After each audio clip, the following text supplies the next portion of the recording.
Well, hello. Happy Tuesday, everybody. Happy afternoon. Come on in. Let's get busy. We got some stuff to do. Got some stuff to talk about. Cheers.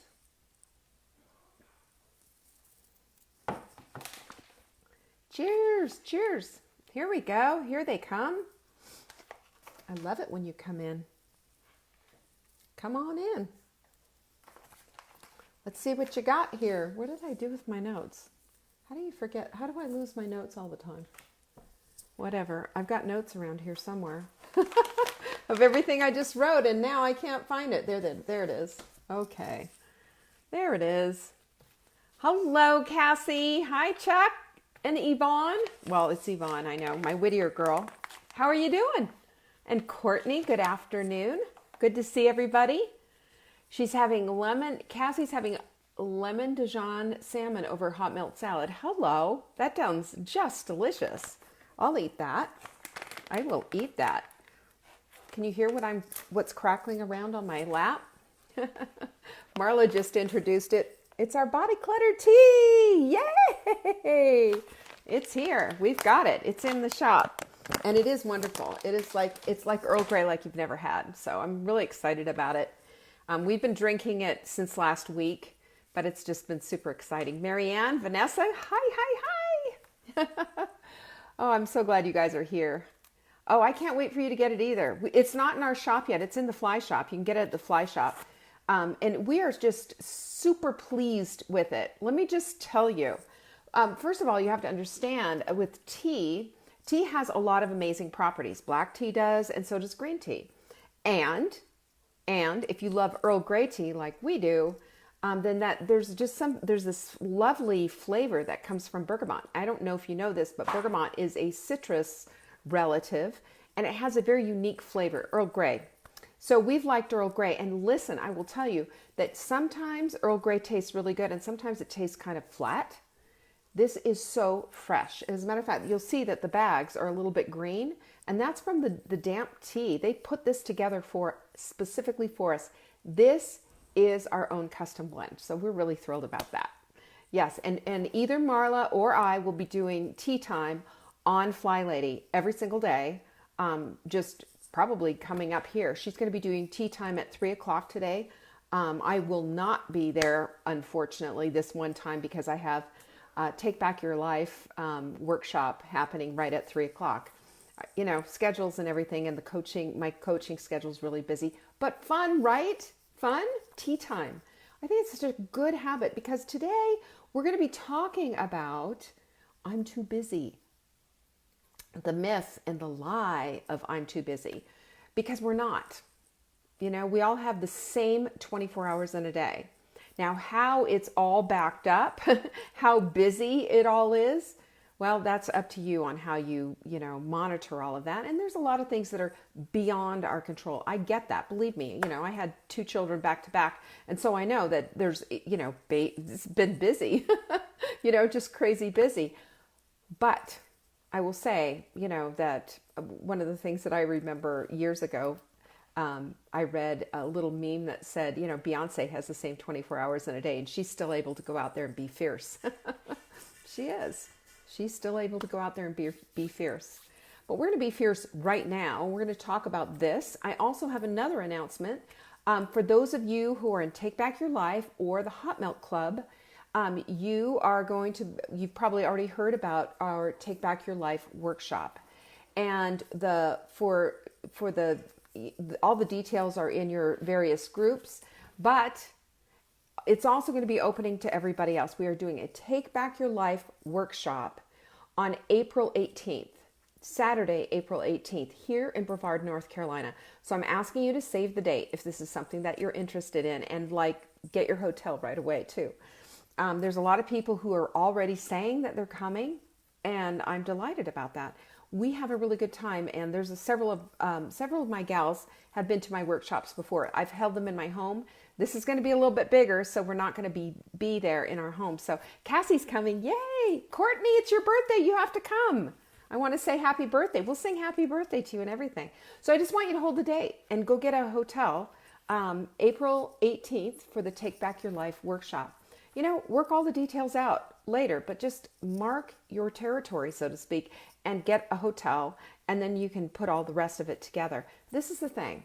It's going to be a time of sisterhood. It's going to be a time of learning and developing and being able to be the best that we can be. Because we've already made that line in the sand. Haven't we drawn that line in the sand that 2020 is our year? I'm telling you, it's my year. I don't know about you. Is it your year? Is it your year too? Are you gonna take on 2020 as if you had, this is it, this is all you've got, everything you've got, you're gonna put into it? That's what this is about. And there's always time to refine that. You don't have to do it January 1st, There's time to get in there and to always to do it. And we have methodologies, we have brain science, we have all the things at our beck and call, and I'm telling you, it makes a huge difference. It's for everybody. So let's see. So I showed you the tea. I told you to save the date. How about a quote? All right. Our quote of the week. How about the quote of the week? People don't decide their futures. They decide their habits, and their habits decide their futures. If you let that one just marinate a little bit in your brain, you find yourself just going, wow, okay. Because we get things backwards, don't we? We get things backwards. We put the heart. It's your birthday too? Your birthday today, Vanessa? Happy birthday, Vanessa. And Vanessa's going to be coming in April. I can't wait to meet you. It'll be so fun. Yes, I mean, how many times have we decided that, we put things in front of things that we shouldn't? We think that, if we do something, if we make this decision or do something or whatever, then it's just going to naturally happen.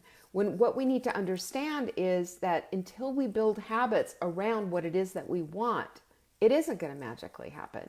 Our habits are so crucial, so critical, and we need to have them in our back pocket, When we have our habits in our back pocket and it's just something that we normally do, things start to change and we start to accomplish the things that we want. And again, it's back to the magic of momentum. And as those things start to happen, we start to feel pretty good about ourselves, don't we?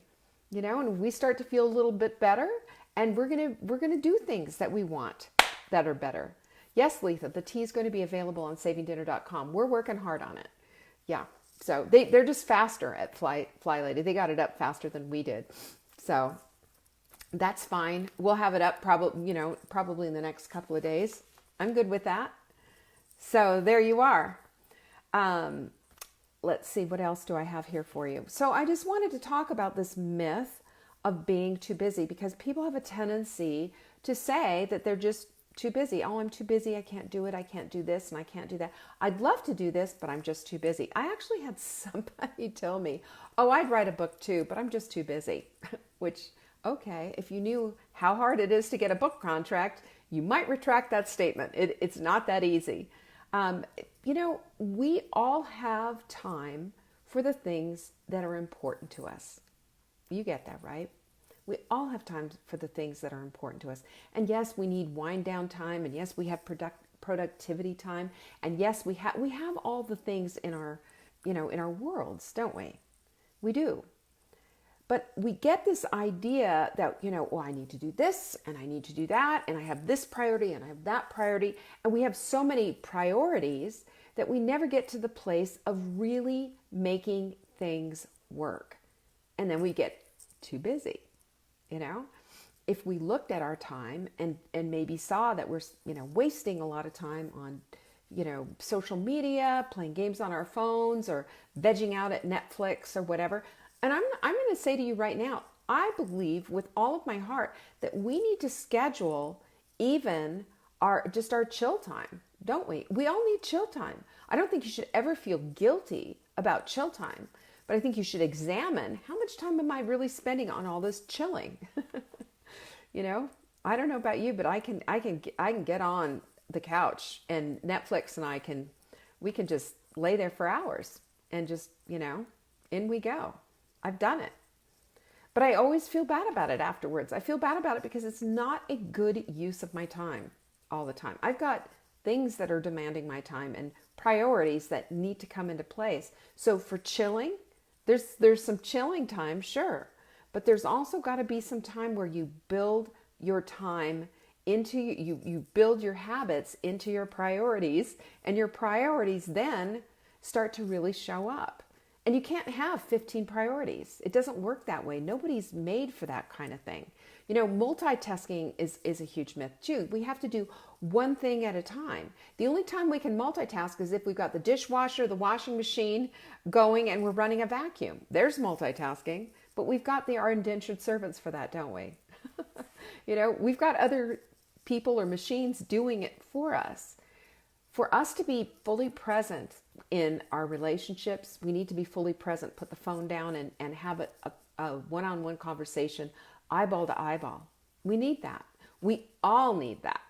We don't like feeling slighted because somebody isn't paying enough attention to us.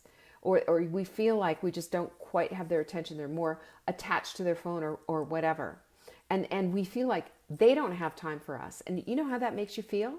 Well, do you do it too? It puts a ding on our relationships. It puts a ding on our true time. And we need that with each other. We need that. We need to know that somebody's listening to us. Somebody cares. And they're not too busy on their phone. They're not too busy doing something else. And they're not multitasking their lives away in this desperation, trying to play catch up, trying to get everything done. It doesn't work. It doesn't work. And yet we go back to that same place of doing it again and again and again and repeating history, even though it doesn't work. And we're thinking, well, maybe just this time it'll work. It's not how it works. But we know that people spend time on the things that are important to them. Not what they say are important, but actually do the things that are important to them. And maybe, sitting on the couch for 5 hours at a time is how it's done. 5 hours of Netflix, that's important. That's a priority. Is it? Is that what you're saying and then doing? Just saying, yes, my priorities are this, get the kids off to school, come home, goof off on the computer, then all of a sudden look and go, oh my gosh, I haven't done anything around my house. I don't have anything for dinner. I got to go get the kids, come home, and just be harried because your time hasn't been valued. And this is what you need to understand. And this is something that I take to heart very seriously because, been there, done that. And that is this, that your time is precious. Your time is allotted. You have only so much. We all have the same 24 hours in a day, right? All of us. Nobody has an exempt time. Nobody is waking up and saying, oh my gosh, I'm so jealous of you. You've got 24 hours. I've only got 23. We all have the same hours in the day. We make decisions on when we're going to sleep. We make decisions when we're going to eat. We make decisions when we're going to go out and run errands. We make decisions all the time based on our needs. And sometimes not even based on our needs, but based on our don't want us. Or I'm just too tired, or I'm too busy, or I just need to chill out, or whatever it is. Without giving any credence to the fact that these 24 hours that you have, I have, and everybody else on this planet has, needs to be accounted for. We need to be kind to ourselves on one hand, and on the other hand, we need to be a little bit of a taskmaster and take a look at how we're spending our time.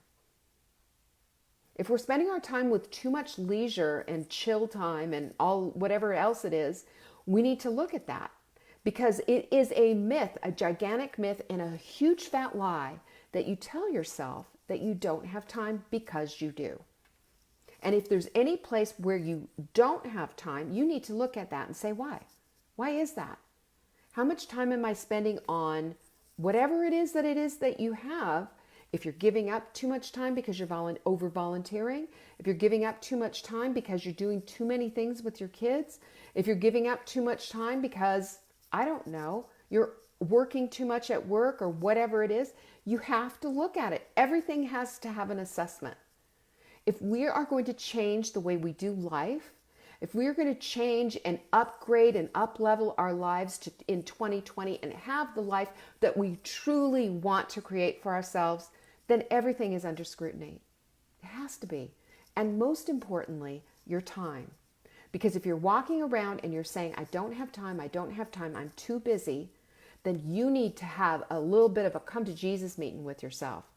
And you need to take a look at where that time is all going and make an assessment of every single thing you do. And even if that's helping to care for your grandkids or helping to do whatever it is that you're doing, or with your church or with your school or whatever it is, everything needs to come under scrutiny.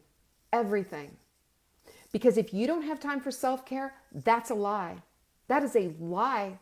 You have time for self-care, and if you don't have time for self-care, you're going to be sitting across from a doctor who's going to be telling you some stuff you don't want to hear. I don't have time to cook healthy food. Oh, how many times have I heard that? Baloney. Yes, you do. You just haven't made that time.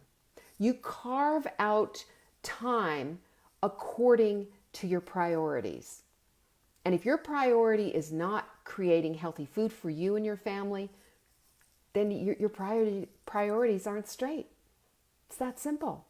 You cannot create good health if you're not eating good, healthy food, because that food fuels your life. And you can't do it with crap. Red alert. That's my alarm system going off. I hope you enjoyed my sound effects. You can't. You cannot do it. It is an absolute lie. And you want to drive me nuts? Take me to a hospital and let me talk to a nutritionist there. Oh my gosh. They feed people in hospitals complete and utter crap and think that they're going to get better from that. There is nothing there to get better from. That's a side note. That's a tangent.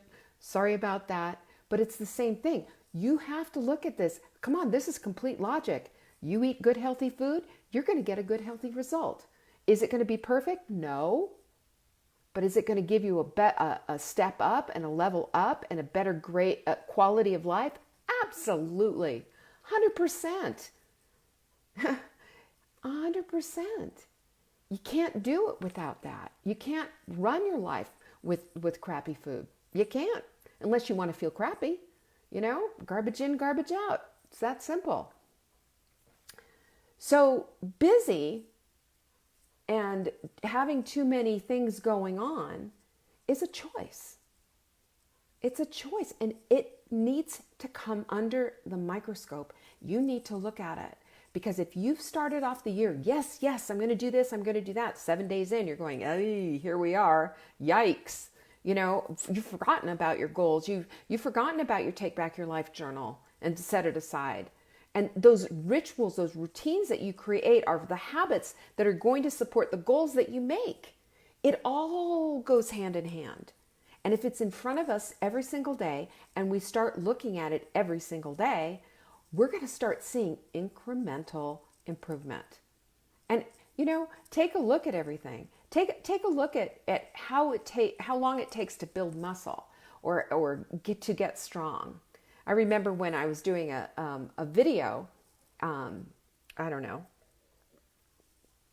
a Facebook Live video. It was back in 2016 or something, and I'd been going to bar class and suffering and killing myself and all of this and doing the little, movements and that, and also been lifting some weights. And somebody said to me, how do I get arms that look like yours? Are you kidding? I about fell off my chair. And I didn't notice it, but they did. They saw my arms looking pretty darn good because of every single day me doing something. Now, you get good arms, right, from lifting some weights and doing some exercise and what have you, but you also do, your body is produced from the food you eat. If you got a big old round belly there, take a look at that and say hello to the sugar and hello to the carbohydrates. And if you want that to go away, then you should be sprinting with us, because we take care of that kind of business. That's how we take care of things. All you have to do, is cut the carbs, and you'll start to see it diminish. Overnight? No. In a week? No. It might take a month or 2 or 6 or 8 or 12 or 24. Does it matter? The time is going to pass anyway. How you take this time and optimize it, well, that's totally up to you. That's totally up to you. But every single day, I know this, that every single day when you are putting your mind toward your incredible priorities, the things that make you better, that make your family better, that make your community better. When you have time for those things, everything else falls into place. It does. And you know what you're going to do? You're going to be looking back on your life 1 year from today and saying, my life is incredible. My life is a whole different life than it was in 2019. I'm so proud of my progress. You need to be mindful of your time. Bring it to the forefront. Don't live in your subconscious. Don't automatic pilot everything in your life. You have goals to wanting to be putting your habits on autopilot, some of your habits and some of your rituals on autopilot. Yes, of course. It's easier for our brain. We're less exhausted when we do. But while you're doing it, there is some discomfort. It's new, and it's like putting on. Remember when you were a kid and your mom would tell you you got to break your shoes in, and you ended up with blisters and all of that. You know, they don't have that nowadays, but back in the olden days, you know, you had to break your shoes in, and it was tough. But once they got broken in, those were great shoes. I mean, you know, we had like 2 pairs of shoes growing up, a pair of nice shoes and a pair of tennis shoes. Really, we didn't have a lot of shoes, but that's it. You just got to break in your new habits. And those habits are dictated by what your priorities truly are. Not what you say, what you actually do. So I have something for you. If you're saying, oh, Leanne, you're nailing me right now. If you go to savingdinner.com/time, there is a time blocking sheet there. Just take it. It's just a free resource for you. Print it out. And then I want you to do this for me, okay? If you're one of these people who've said, I'm too busy, I don't have time, etc., etc., etc., I want you to just for a couple of days, go through and time block everything that you do. Everything. For the next few days. See where you're spending your time, because we go into this mind-numbing kind of a thing where we just pick up the phone and then we're just off, and everything changes. We're not even conscious of it. But I want you to be conscious of it, because when you're conscious of things, then you have the ability to affect real and true change. You'll look at it and say, I'm not happy with this. I want it to be different. And if you want it to be different, you've got to do something different. But before you can do that, you need to make an assessment. And that's what I'm asking you to do. So that's a free resource for you. savingdinner.com/time. That's it. Just go pick it up. Do some time blocking and see if you're living the life that you want to live. If your time is creating the kind of life that you want. Just take a look at it. Might be a little scary, but it's worth your effort. All right, that's what I have for you today. I think that'll give you something to do, right? Peace out, you guys. Don't forget, go get your tea. Don't forget to save the date. If you want to meet me, I want to meet you. It's going to be a fun time. Plus, you'll get smoothies. I'll be giving everybody who participates, everybody's going to get one of my delicious smoothies with perfect paleo protein. And, there'll be some other fun surprises throughout the day. I'm not going to blow the whole thing, but I will let you know that I'm saving the date for you. So you do the same thing, okay? I'm looking forward to it. Peace. I'll see you tomorrow. Bye.